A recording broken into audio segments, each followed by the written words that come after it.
دریافت فرمایا ہے کہ صدقہ کرنا افضل ہے یا کسی قرض دار کا قرض معاف کر دینا افضل ہے؟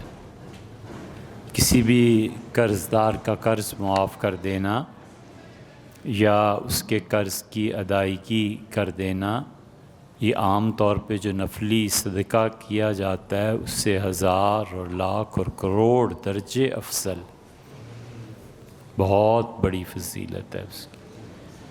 جہاں تک ہو سکے قرضہ معاف کرنا چاہیے، جہاں تک ہو سکے کسی کا کے متعلق علم میں ہو کہ انہوں نے کسی سے قرضہ لیا ہے، چاہے اس نے گناہ کے لیے لیا ہو، چاہے اس نے شراب پینے کے لیے لیا ہو، تو بھی اس کا قرضہ معاف کر دینا اور معاف کروا دینا بہت بڑی نیکی۔ ہمارے نزدیک کوئی قید نہیں۔ اللہ کی نافرمانی کے لیے بھی کسی نے قرضہ لیا ہے، مثلاً معاذ اللہ بھائی ہے، بھتیجا ہے، شراب کی بوتل لے آیا، وہ اگلے دن آ کے کہتے ہیں کہ جی اتنے کس نے شراب پی ہے، اس مہینے میں اتنے پیسے بن گئے ہیں، منہ چھپاتا پھرتا ہے، اس کا قرضہ ادا کر دینا نفلی صدقے سے بہتر ہمارے نزدیک۔ اس لیے کہ حنفی اور شافعی فقہ میں یہ بنیادی اختلافات میں سے ایک چیز ہے کہ کوئی چیز اگر اللہ کے لیے نہ ہو، معصیت کے لیے ہو، تو پھر کیا ہے؟ اسی بنیاد پر شافعی فقہا کہتے ہیں کہ ایک آدمی گناہ کے لیے سفر کر رہا ہے، یہاں سے لاہور جا رہا ہے اور یقیناً اسے پتہ ہے کہ وہ گناہ کے لیے جا رہا ہے، تو اسے نماز میں قصر کرنا ٹھیک نہیں ہے۔ وہ کہتے ہیں پوری نماز پڑھے سفر میں بھی، اس لیے کہ نماز جو سفر میں پڑھی جاتی ہے آدھی، یہ رعایت اللہ نے ان لوگوں کو دی ہے جو نیک اور صالح ہیں۔ حنفی فقہا کہتے ہیں اللہ نے کہیں شرط نہیں لگائی، وہ نیک ہے یا بد ہے، اس سے بحث نہیں ہے، انسانوں کا حق ہے، وہ آدھی نماز پڑھے گا، پوری نہیں پڑھے گا۔ اسی طرح قرضے میں بھی اس نے خدا کی نافرمانی کے لیے قرضہ لے لیا، لیکن اب جس نے دیا ہے قرضہ اس کا کیا قصور ہے؟ چلو اس نے بھی اللہ کی نافرمانی کے لیے دے دیا، تو پھر زیادہ سے زیادہ یہ کس حد تک رکھنا ہے؟ کبیرہ گناہ ہے نا۔ تو بھی اس انسان کا دوسری جہت سے دیکھیں تو جس سے پیسے دیے ہیں یہ حقوق العباد میں سے ہے، اسے پورا کرنا ضروری۔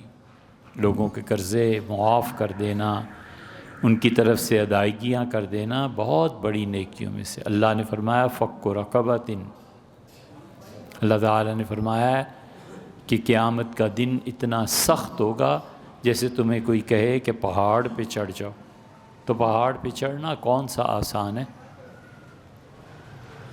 اللہ تعالیٰ نے فرمایا کہ وما ادراک ما العقبہ، اور تمہیں کیا معلوم ہے کہ پہاڑ پہ چڑھنا کتنا مشکل ہے، وہ کیا ہے؟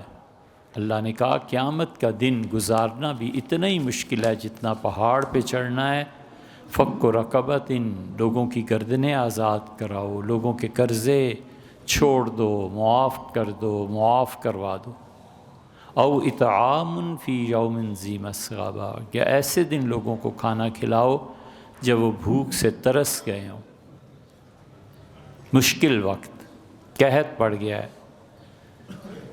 پنڈی اسلام آباد حد بند کر دیا ہے، روڈ گورنمنٹ نے، کسی نے، ہنگامہ ہو گیا، وہ جو پیچھے پھنسے ہوئے ہیں انہیں پانی پلانا، جو لوگ مصیبت میں ہیں ان کو کھانا کھلانا۔ شہر میں کسی فرقے طبقے میں جنگ چھڑ گئی، کرفیو لگ گیا، لوگ پیاسے ہیں، انہیں کھانا کھلانا۔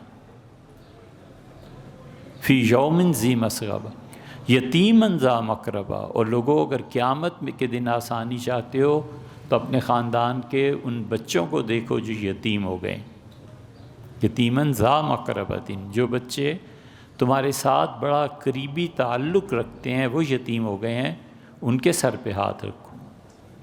او مسکینا ذا متربہ، اور اس غریب کا خیال کرو، ذا متربہ جو مٹی میں مل گیا، اپنی ضروریات زندگی اس سے پوری نہیں ہو رہی، اللہ نے کہا ان کو کھانا کھلاؤ، وہ پہاڑی آسانی سے چڑھ جاؤ۔ جہاں زکوٰۃ کی آیات آئی ہیں نا سورہ توبہ میں، وہاں بھی اللہ نے یہی فرمایا، اللہ نے فرمایا ہے کہ زکوٰۃ دو، انما الصدقات للفقراء والمساکین، اور پھر 8 قسمیں گنوانے میں فرمایا ہے کہ زکوٰۃ کا پیسہ ان کو دو جن کے گردنیں جھک گئی ہیں قرض کی وجہ سے، بوجھ پڑ گیا ان بیچاروں پہ قرض کا، لے لیا ہے، پھنس گئے ہیں، ان کی طرف سے زکوٰۃ کا پیسہ میں سے ادا کرو تاکہ ان کی جانیں چھٹیں۔ اس لیے یہ سوال ہی نہیں ہے کہ کوئی صدقہ ایسا ہو جو، سب سے اچھی چیز آپ نے تحریر جو پوچھی ہے وہ یہ کہ لوگوں کے قرضے یا تو معاف کر دیے جائیں یا پھر اس کے ساتھ قرضے کی ادائیگی میں تعاون کیا جائے۔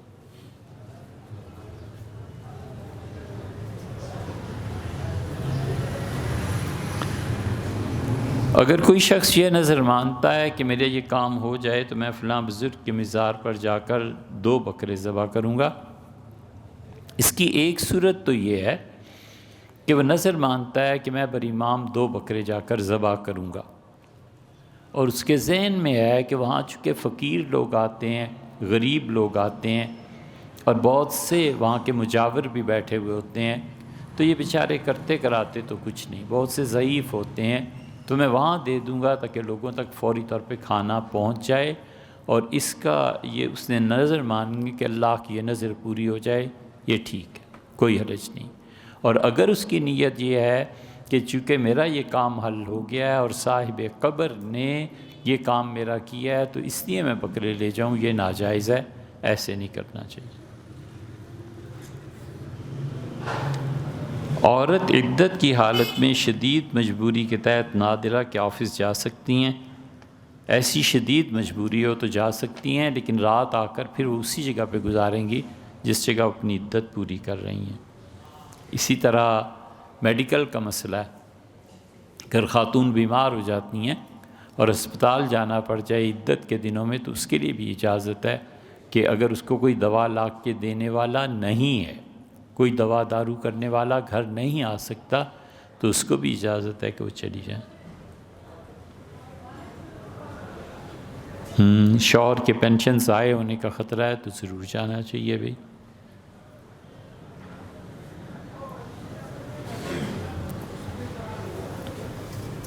بچے بہت چھوٹے ہیں، نادرہ کا آفس تصدیق نہیں کرتا، اور ڈاکومنٹس تمام خاتون ضرور جائیں اپنے بچوں کے لیے، اپنے شوہر کی پینشن لینے کے لیے، تاکہ انہیں کہیں پر مانگنا نہ پڑ جائے، کہیں ایسے نہ ہو کہ بچے فاقے میں آ جائیں۔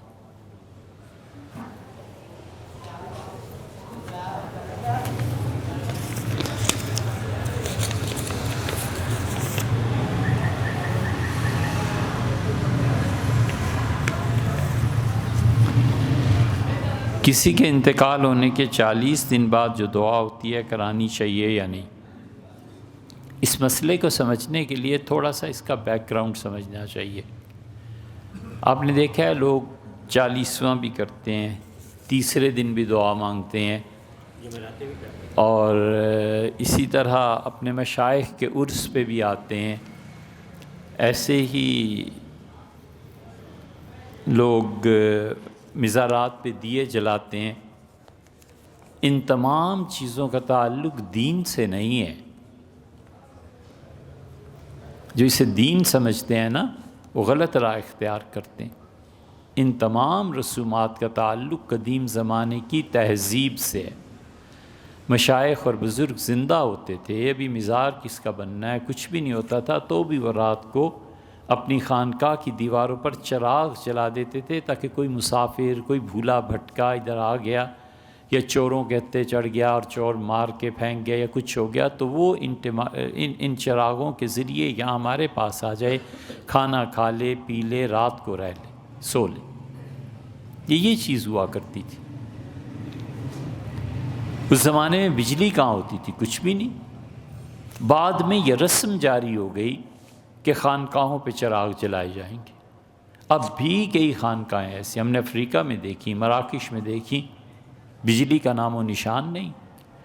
مشائخ سوائے ذکر اذکار کے اور کوئی چیز تلقین نہیں فرماتے، اور اتنی شدید گرمی پڑتی ہے کہ رہے نام اللہ کا۔ وہ جو سالکین آئے ہوئے ہوتے ہیں انہیں سارے اس نظام میں اپنے آپ کو پھر کھپانا پڑتا ہے۔ رات کو وہاں بھی چراغ جلتے ہیں، وہ اس لیے کہ لوگ یہاں آ جائیں۔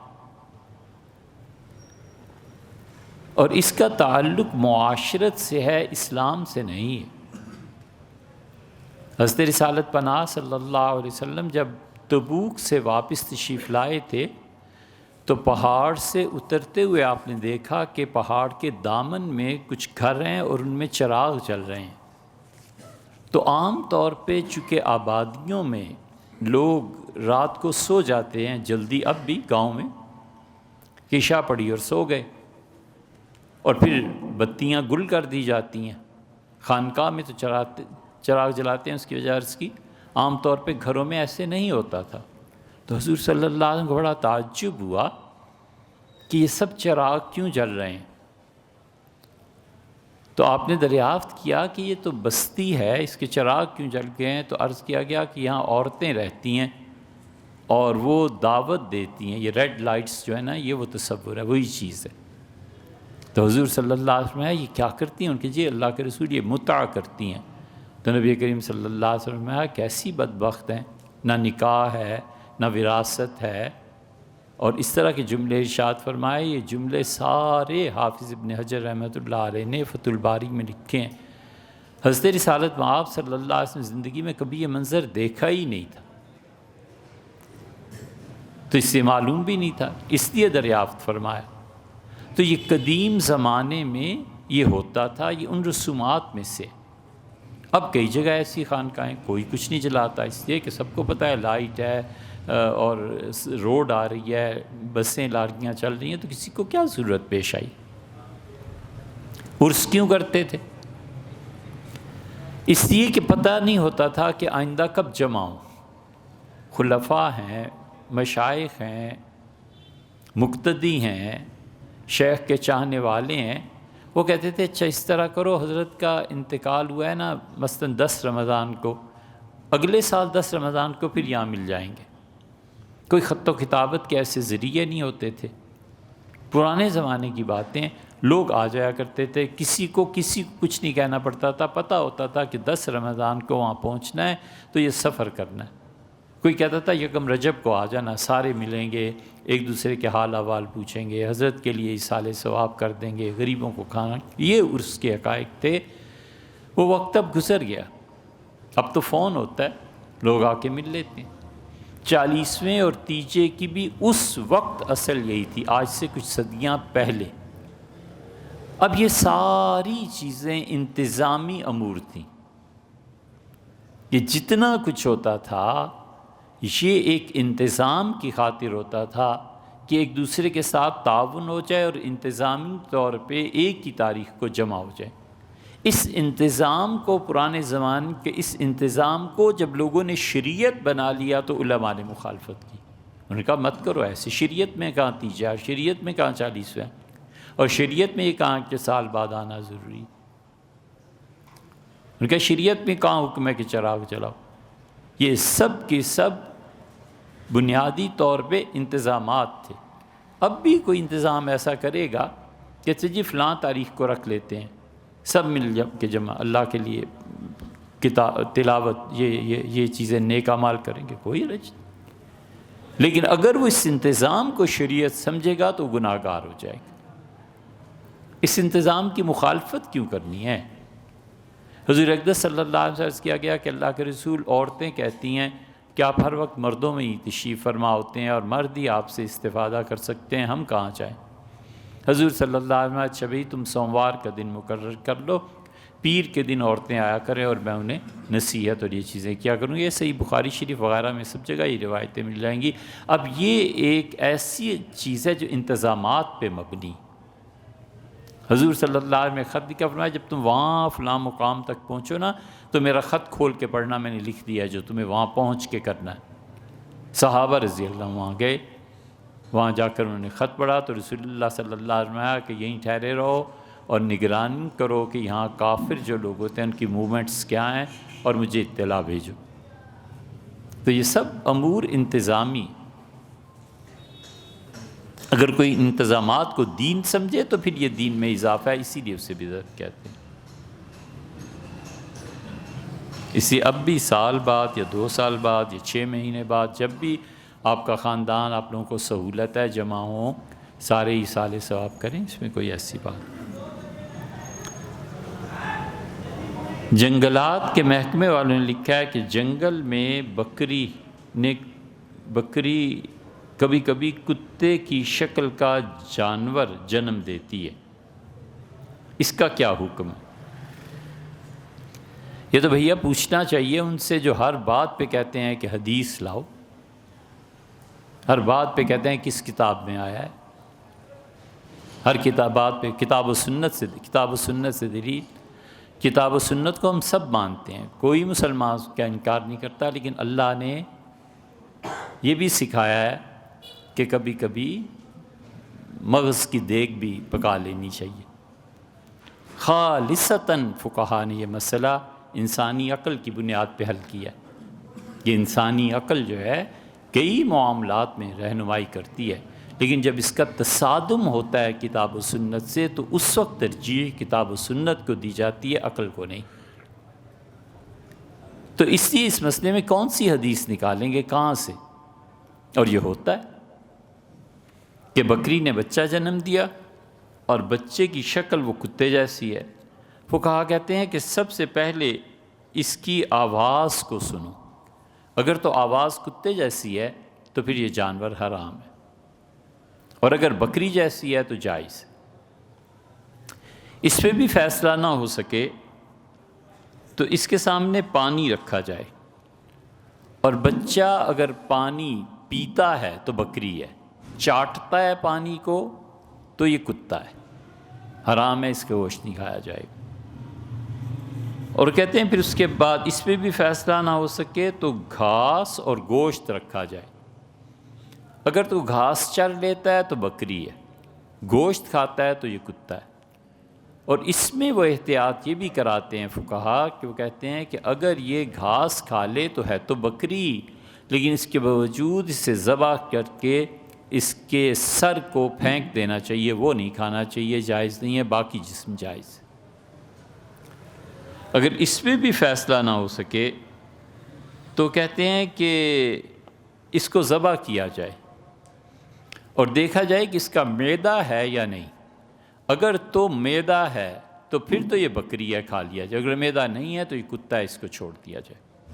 یہ ان سب لوگوں یہ مسئلہ ہے جو ہر ایک مسلمانوں میں لڑائیاں کرتا پھرتا ہے نا کہ حدیث پہ عمل کریں گے، حدیث پہ لے آؤ، اس مسئلے کو صحیح حدیث لانا اور کوئی چیز نہیں۔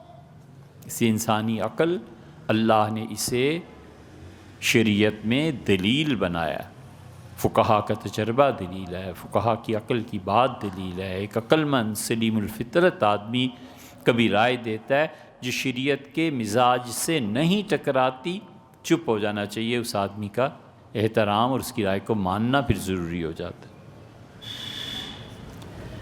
گرمیوں میں گرگٹ کو مارنا یا چھپکلی کو مارنے کا حدیث میں لفظ ایسا آیا ہے جو دونوں جگہ فٹ ہوتا ہے، مینڈک پہ بھی اور چھپکلی پہ بھی۔ اور حضور صلی اللہ علیہ وسلم نے فرمایا تم میں سے جس انسان نے چھپکلی کو پہلے ضرب میں مار دیا اسے اللہ 100 نیکیاں دیتا ہے، اور جو دوسری دفعہ مارے اور پھر وہ مرے تو اس کی نیکیاں 60 ہو جاتی ہیں، تیسری مرتبہ میں نیکیاں اس سے بھی کم ہو جاتی ہیں۔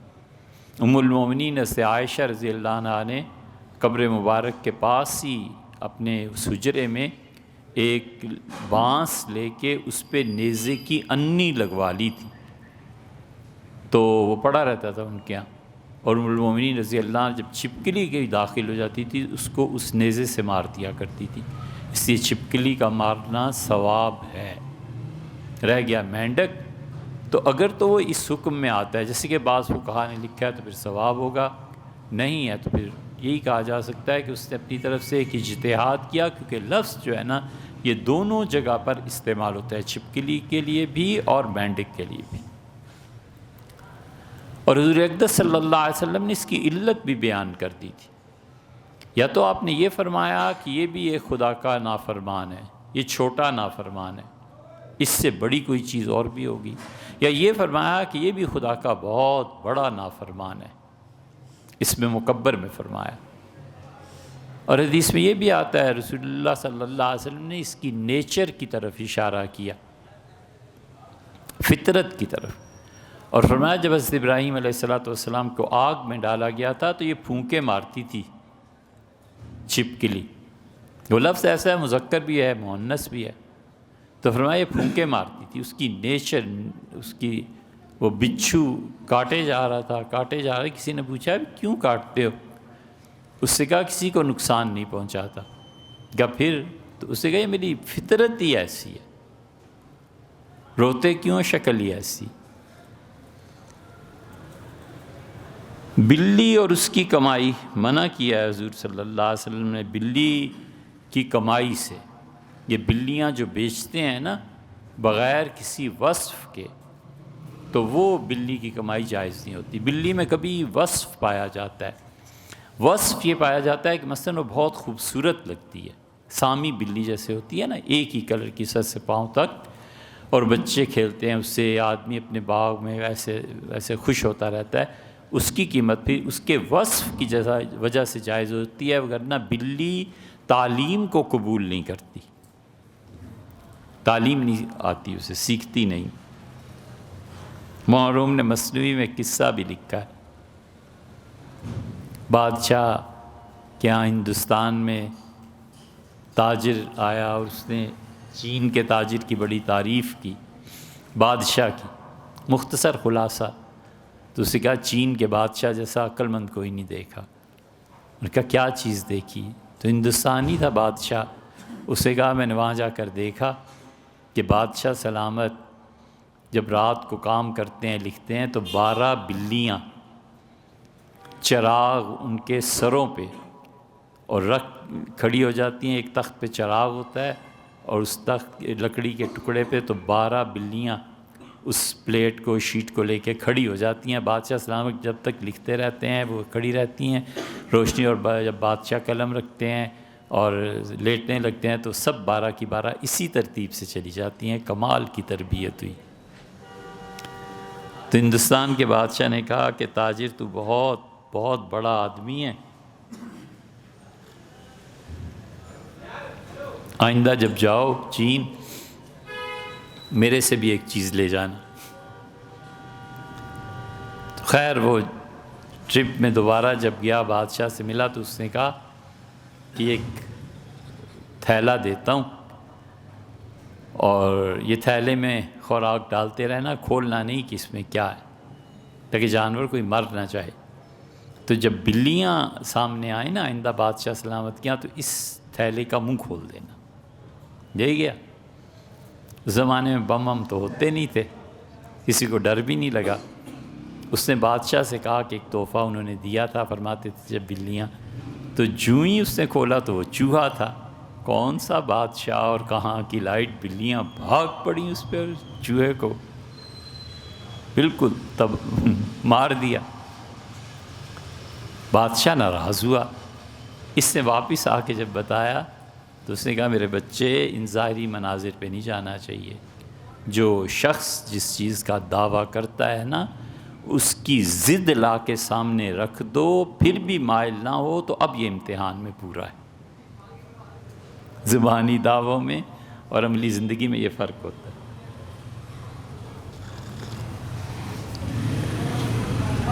مکان کی مرمت، اچھا جھگڑا ہے مالک مکان کا اور کرایہ دار کا۔ مکان کی مرمت جو ہے چھت پہ مٹی کا ڈلوانا ہے، اسی طرح روشن دان وغیرہ میں شیشے الماریوں کے ہوا کی وجہ سے اگر ٹوٹ جائیں، اور ہر وہ چیز جو رہنے میں کرایہ دار کے اسے تکلیف دیتی ہے، ان سب کو ٹھیک کرانا مالک مکان کی ذمہ داری ہے، کرایہ دار کی نہیں۔ آندھی چلی اور شیشے ٹوٹ گئے، مالک مکان ٹھیک کرا کے دے گا، کرایہ دار کو نہیں۔ اسی طرح بجلی غائب ہو گئی، تیز آئی اور سب چیزیں خراب ہو گئیں تو اس میں اس درجے کی چیز جو متوسط زندگی میں استعمال ہوتی ہے، جیسے ٹیوب لائٹس ہیں، بلب ہیں، یہ سب چیزیں اصل میں گورنمنٹ پہ جا کر پڑتی ہیں، اور گورنمنٹ نہ دے تو پھر وہ دونوں آپس میں صلح کر سکتے ہیں کسی بھی چیز پہ۔ مالک مکان کو صرف کرایہ وصول کرنے کا اختیار ہے۔ جو چیزیں بھی کرایہ دار کو تکلیف اور نقصان دیں گی کہ زندگی نہ بسر کی جا سکے، وہ سب کی سب ہٹانی پڑیں گی مالک مکان کو۔ اور اگر اجارے کے وقت جب وہ طے کر رہے تھے معاہدہ، اور اس نے کہا جی یہ کمرہ میں دیتا ہوں آپ کو کرائے پر، اس کی کھڑکی ٹوٹی ہوئی تھی، اس کا کوئی شیشہ ٹوٹا ہوا تھا، اور اس نے اس وقت اعتراض نہیں کیا، تو پھر اس کے ذمے ہے، یہ خود کرے گا۔